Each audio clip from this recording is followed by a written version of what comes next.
অনেক দিন থেকেই আমার একটা পাহাড় কেনার শখ, কিন্তু পাহাড় কে বিক্রি করে তা জানি না।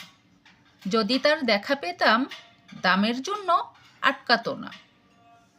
আমার নিজস্ব একটা নদী আছে, সেটা দিয়ে দিতাম পাহাড়টার বদলে। কে না জানে পাহাড়ের চেয়ে নদীর দামই বেশি, পাহাড়ি স্থানও নদী বহমান।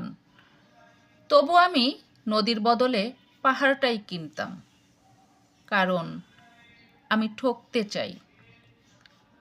নদীটাও অবশ্য কিনেছিলাম একটা দ্বীপের বদলে। ছেলেবেলায় আমার বেশ ছোট্টখাট্ট ছিমছাম একটা দ্বীপ ছিল, সেখানে অসংখ্য প্রজাপতি। শৈশবে দ্বীপটি ছিল আমার বড় প্রিয়। আমার যৌবনে দ্বীপটি আমার কাছে মাপে ছোট লাগলো। প্রবাহমান ছিপছিপে তন্বী নদীটি বেশ পছন্দ হলো আমার।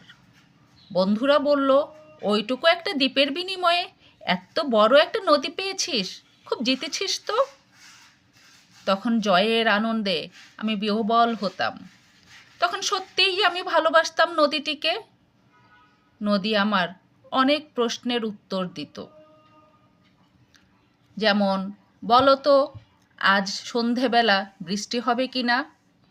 সে বলতো, আজ এখানে দক্ষিণ গরম হাওয়া, শুধু একটি ছোট্ট দ্বীপে বৃষ্টি।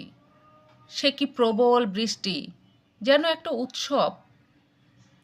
আমি সেই দ্বীপে আর যেতে পারি না। সে জানতো, সবাই জানে, শৈশবে আর ফেরা যায় না। এখন আমি একটা পাহাড় কিনতে চাই। সেই পাহাড়ের পায়ের কাছে থাকবে গহন অরণ্য।